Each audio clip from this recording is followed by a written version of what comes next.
Thank you, Vice Mayor Rachi Atesa, sa ating Congressman Erwin Cheng ng 5th District, at ang Congressman natin sa 1st District, Ernix Junicio, mga konsihal na nandito, at pinamumunuan ni Madjo, Monyo Pangko, at ang ating Presidente ng Liga, Konsihal Erica Platon, at 10 ng kanyang mga board member. Palakpakan natin ang Liga.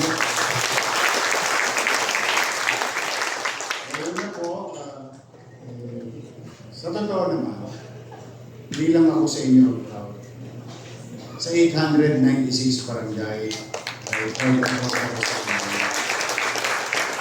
Kasi the reports, you cannot lie with results. Results matter at the end of the day.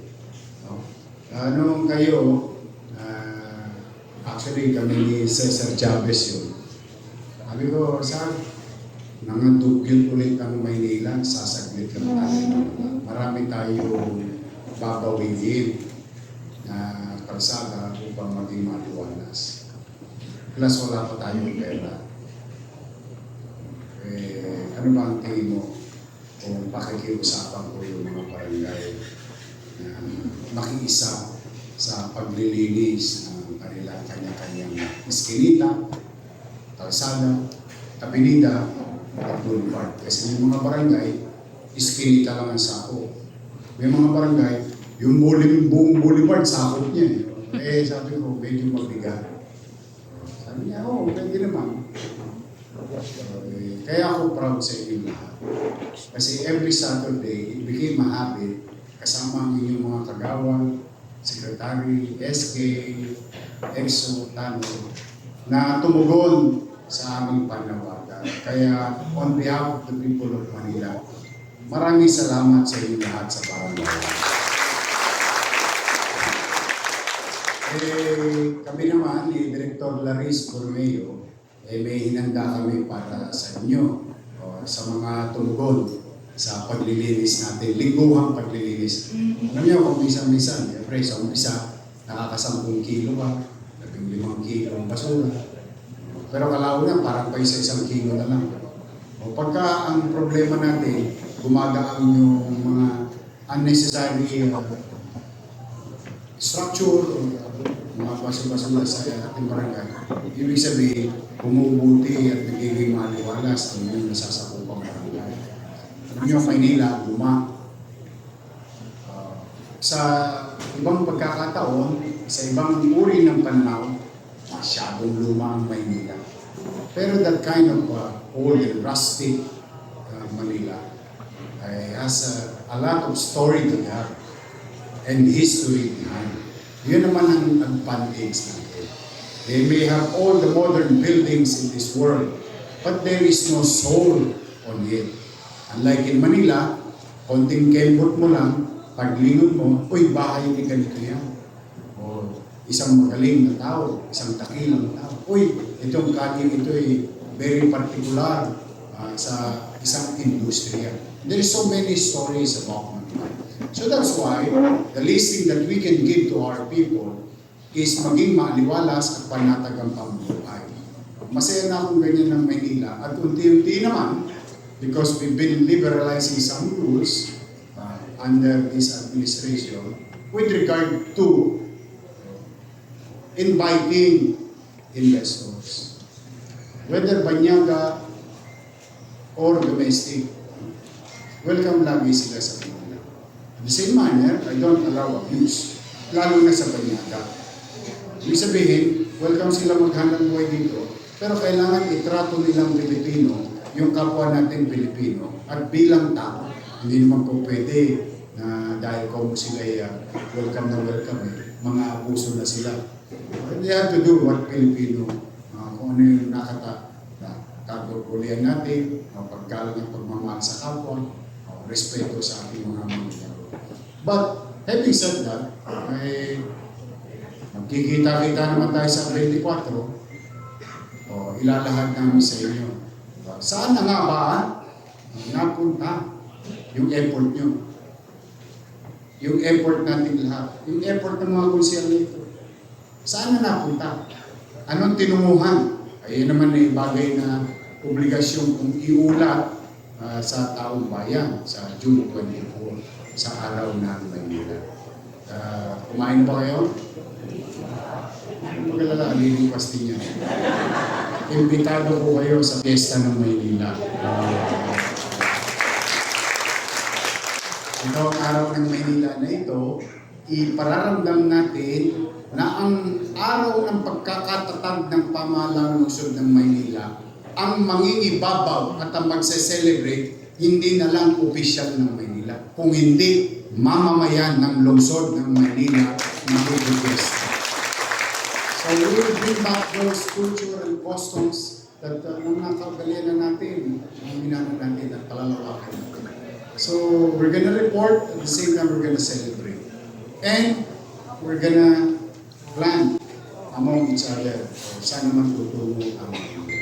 But for now, meron lang ako special mention. While mahalaga yung 896 barangay, ngayong araw na ito, may mga pinagkapulian ng kapwa niya barangay. Kaya malugod lamang ang aking pagbati. Ay nako, congratulations. Sa mga nominee pa lamang, congratulations na sa inyo. When you are nominated by your fellow or your colleague, that is already an honor.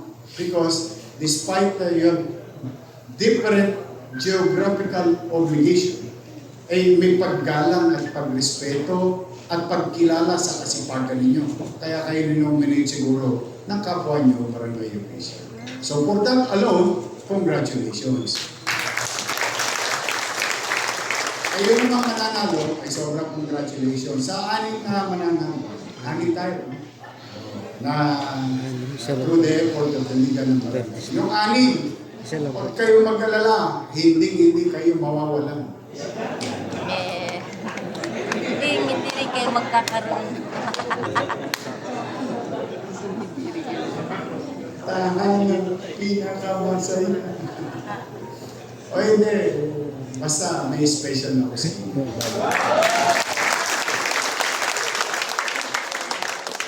Makakatid na yung boka-boka ko. Ubus na yung sinuli. Pero, may awa ang Diyos. Basta ako, I'm really trying to ask each and every one to recover those glorious days of the city of Manila. But I alone, or including the Vice Mayor and the members of the City Council, cannot do it on our own.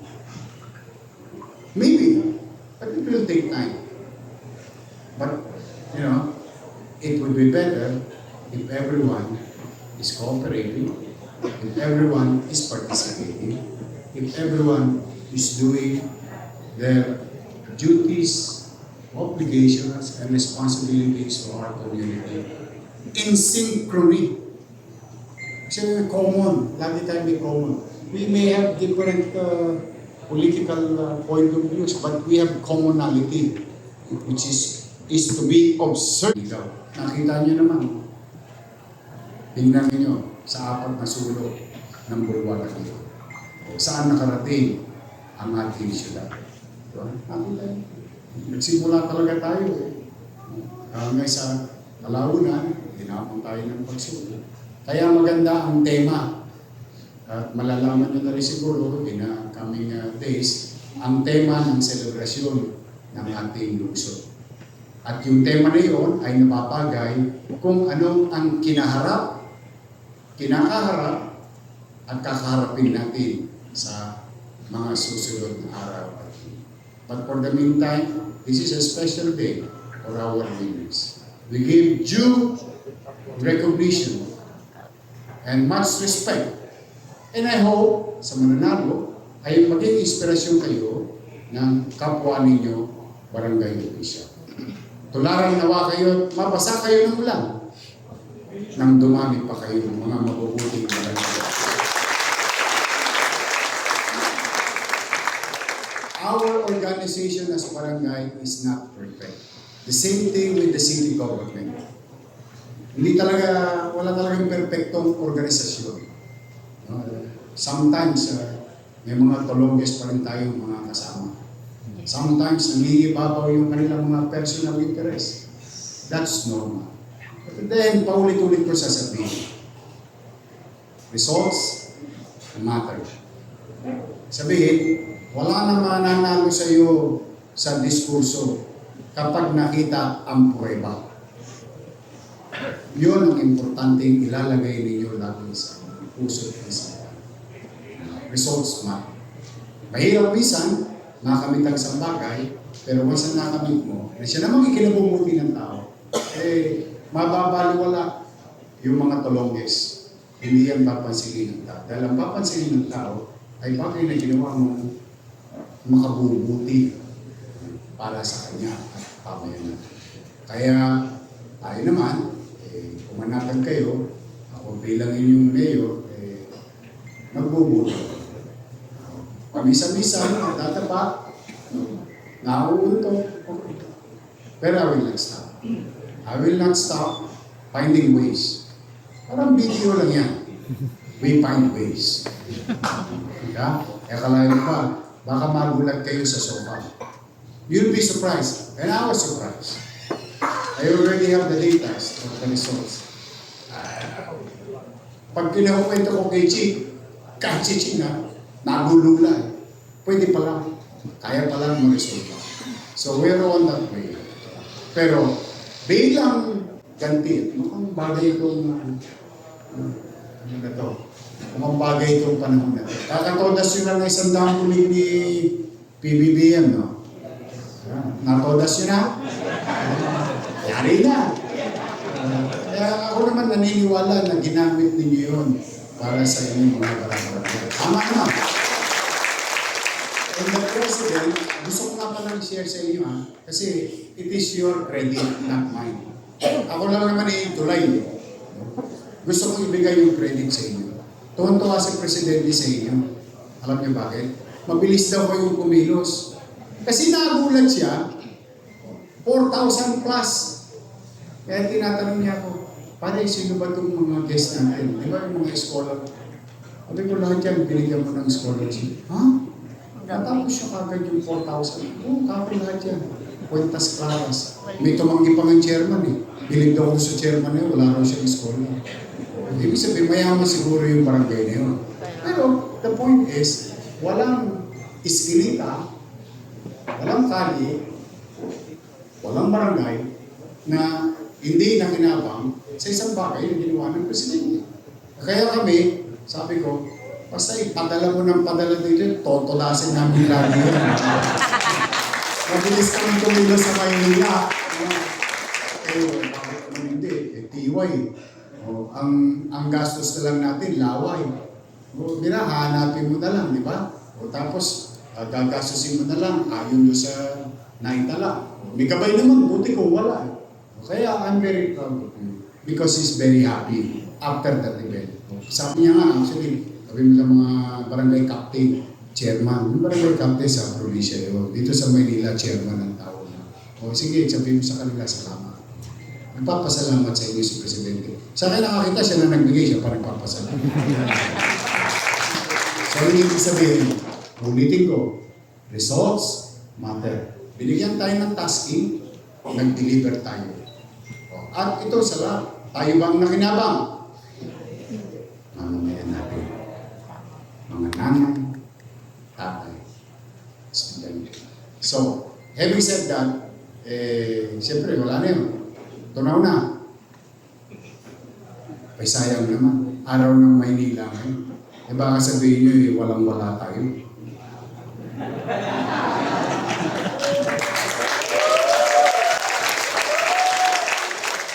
Sabi mo ang mga iba ni maubos na ang yaman, wag lang ngayon. O hindi, at least may share kayo sa inyong mga kapwa chairman. This morning, I officially signed the release of 127 billion pesos for the first quarter RPT ng lahat ng barangay sa buong. Ang dami-dami ito. Ito yung para sa inyo naman talaga. remittance of 30% in basic real property tax. Tapos, lahat yan, tabayanan ninyo. Siguro a day or two, lalarga na ulit yan sa kanya-kanya yung mga libreta. Kaya mamaya, pag-uwi, bilhin mo na kay Treasurer, abatan mo na ano sa amin. Yan na po, napirma ko na po kanina. This is amounting to 127,272,895. So, please, just so you know, basta pera ninyo, hindi ko pakikialaman. Inyo to ha. Pero more than that, na hindi ko pakikialaman, ikukusa ko. Hindi nyo kailangan hingin. Dahil deserve nyo to. Dahil sa inyo naman talaga ito. Ayaw ko kasi nangyayari nung araw, naliligaw dahil kalaban. Dahil hindi kakampi. Yung hindi makita yung papel. Yung papel nagkakaroon ng usap pa. Naliligaw. Hindi yun. Basta kayo. Paulit-ulit. I don't know. Kung sirang plaka pa ako. Wala kayong iintindihin na pangamba. Nakasama ko kayo hindi. Basta what you deserve, you will get. Ibibigay ko ang marapat para sa inyo. Yun ay tandaan ng aking paggalang. Pagkamat hindi ako ginalang ng ilan. Okay lang yun.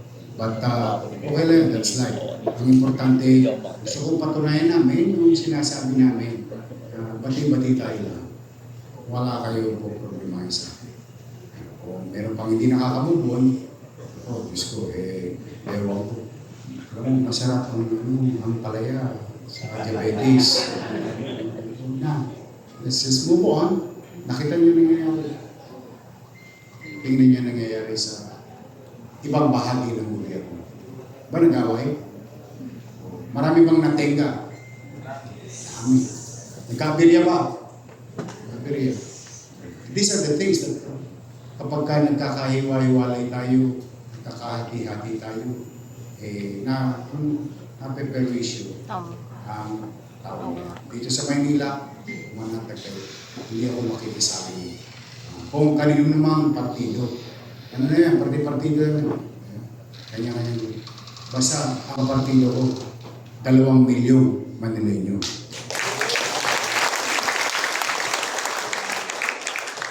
Yun yung obligasyon ko. Yun tutupin ko hanggang kaya. So I'll see you on June 24. Are you coming? Yes!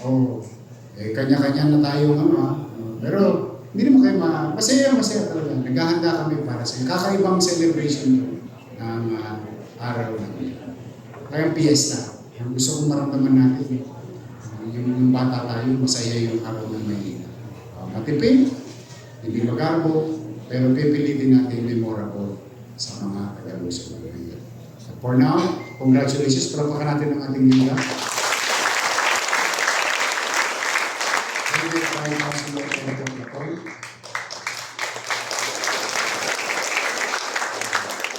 Si Director Clarice Borromeo. Mukha lang palang hindi yan, pero may quit yan. Masinop yan.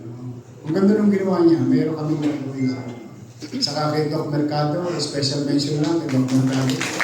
Ay naging So to each and every one of you here, ngayon, araw ng Maynila, at araw niyo rin bilang pagkilala, pagkalam sa mga effort ninyo, siguro mag-wish na lang ako. Sana kalooban nawa kayo ng Diyos ng malusog na pangangalawan.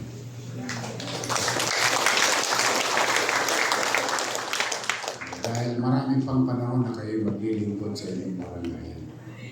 Mukhang marirelate naman kayo. Ha? Mukha naman. Huwag kayong kabahan doon. Basta sinabi ko nga sa inyo, basta naglingkod ka ng tapat. Matutulog ka ng mahimbing kasi ang tao ay tahimik. Hindi ko po siya tahimik. Hindi niya nakikita yung effort niya. Kaya, good luck, good health. See you soon. Maraming salamat sa pagkakataong binigay niyo sa akin bilang mayor ng Maynila. In return, manatag kayo. Magbubuti ako. Hindi to perfectong gobyerno, pero magbubuti ako. Magsisilop ako. At episyente natin, gagastahin, ang mga resources na meron tayo para tugunan yung aking programa para sa taong bayan na MBM, Minimum Basic Needs. Housing, education, healthcare, and jobs. At yung iba pang Ajinomoto, yung what you call umami, pampasarap ng lugar. Lahat ng iyon ay tutugunan natin so that together, working hand in hand, we can make Manila. Ang mga pagpakain ng Manila.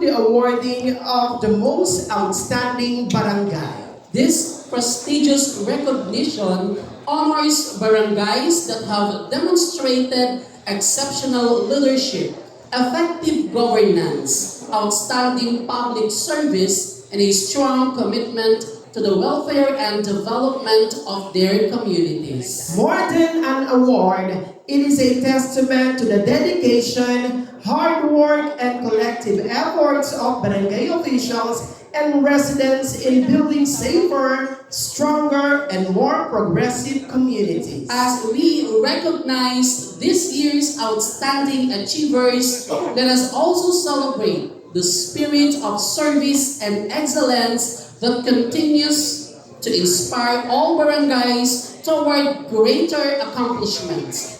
Thank you, and let's now proceed with the awarding ceremony. But before that, syempre, kailangan muna natin kilalanin ang lahat ng mga tumayong hurado upang kilalanin sa ating 6 na distrito ang mga natatanging mga pinunong barangay. Ayan, syempre, Una po ang Direktor ng Manila Traffic and Parking Bureau, Mr. Dennis Viaje. next, our DILG Manila City Director's Office, Mr. Marco Augusto G. Cabuenos Jr. Our Acting District Director of Manila Police District Police Brigadier General Attorney Arnold C. Santiago. Our Outcome Office of the City Accountant, Mr. Jonathan Galorio. From Manila Health Department, Dr. Edgar Santos. Our Officer in Charge of Manila Barangay Bureau, Ms. Laris Borromeo.